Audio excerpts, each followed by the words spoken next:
It was going to be a tremendous atmosphere. Rose Bowl, completely packed, beautiful day. It was going to be hot and everything. The ramifications of a soccer game, how can it lead to something like that? There were 90 minutes in this game, and everyone remembers one split second. It devastated a team, a country, a sport. It's hard for me to comprehend. Never in my wildest dreams did you ever think about being somehow connected with a death of a player. In the mid-90s, Colombia was a real sort of tinderbox of political intrigue, if you like. It was a place where sort of the lines were very much blurred between what was legal, what wasn't, and business and politics had a very murky mix. The drug trade was everything in Colombia, and the cartel bosses were really the most powerful people in the country. They had politicians in their pocket. They had some soccer players in their pocket too. Some of the players were talking about the situation with Colombia, the cultural pressure that was on them, to succeed in a World Cup,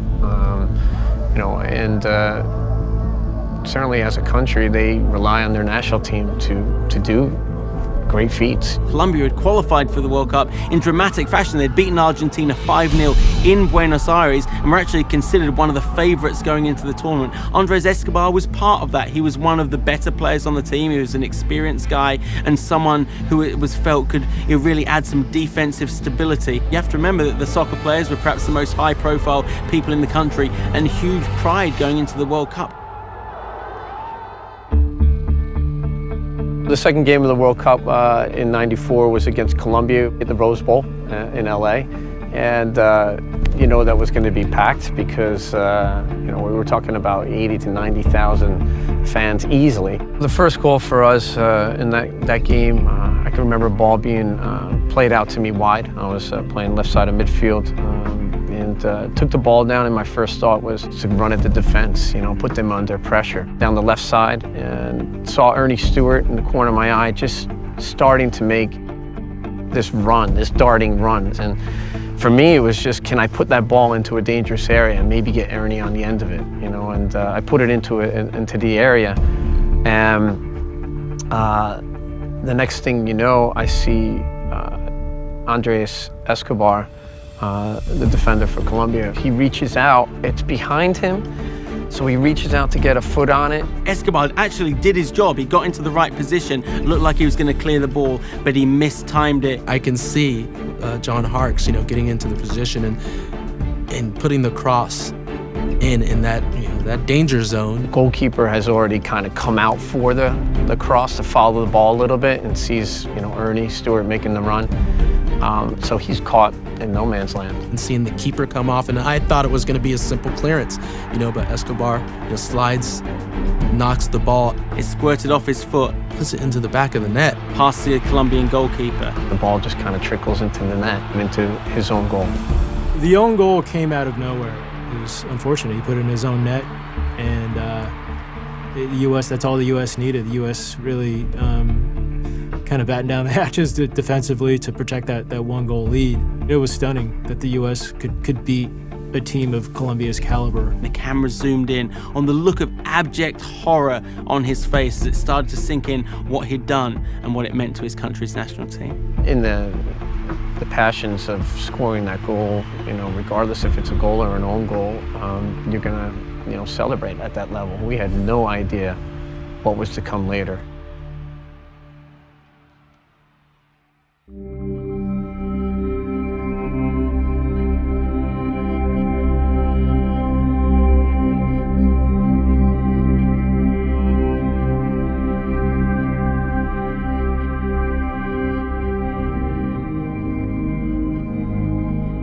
Huge recriminations in Colombia, huge pain from a Colombian people who had waited so long to have this team full of talented players who it was felt could compete strongly in a World Cup, and then it all just fell apart. And there was real anger and bitterness in that country. Carlos Valderrama, one of the things that he said he knew after that game and after the performance that they had in the World Cup, he wasn't going back to Colombia. He flew straight back to his club team. He wasn't going to go anywhere near there because of those threats that happened beforehand and just the disappointment in the Colombian people. Escobar didn't do that. He wanted to face things head on. Some of his friends had told him, don't go out, keep yourself locked away at home, let things die down a little bit. He wanted to face this. He went out with some friends and the night ended in tragedy. Reports differ on this, but from what we can understand from police documents and eyewitness reports is that Escobar went out, the group of guys started to pick on him. They started giving him some crap about what had happened just 6 or 7 days earlier in the United States, and they were taunting him. When things spilled over into the car park, Escobar drove towards his tormentors to try and sort of confront them and appease them one last time, and that's when it ended badly. Shots were fired and Escobar was killed. When I first heard the news about Andres Eskobor being shot, it's a disturbing bit of news. You never, in all of the time that you play sport as an athlete, don't think that there's going to be repercussions like death off the field. Hearing about Escobar, it was something difficult to hear, and I remember it was something that really didn't register. So it was one of those things where you think, come on, no, that didn't happen. I was devastated because it's just like that's not what it's supposed to be like. And as a player that was in the World Cup, as he was, and actually played against him, was on the pitch with him, it touches you a little bit more. Era una persona entregada al deporte, no ponía problemas por nada. Entonces, lo mataron por nada.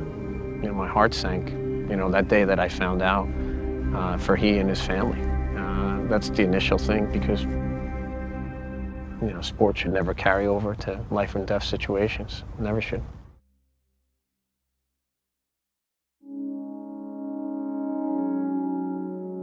I get the question at times because I struck the ball that went into the box, and harmless cross, which ended up going in as an own goal.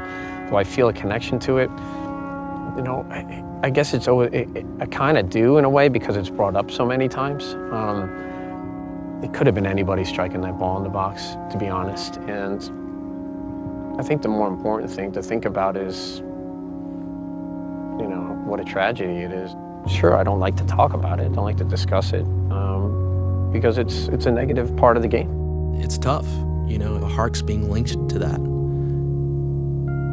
Fair or not, that's life, and he will always, in some way, shape, or form, be asked that question, be a part of that story. People say that nothing's bigger than the game, but nothing should be bigger than life, and this man gave his life, sadly, because of what happened when he was representing his country.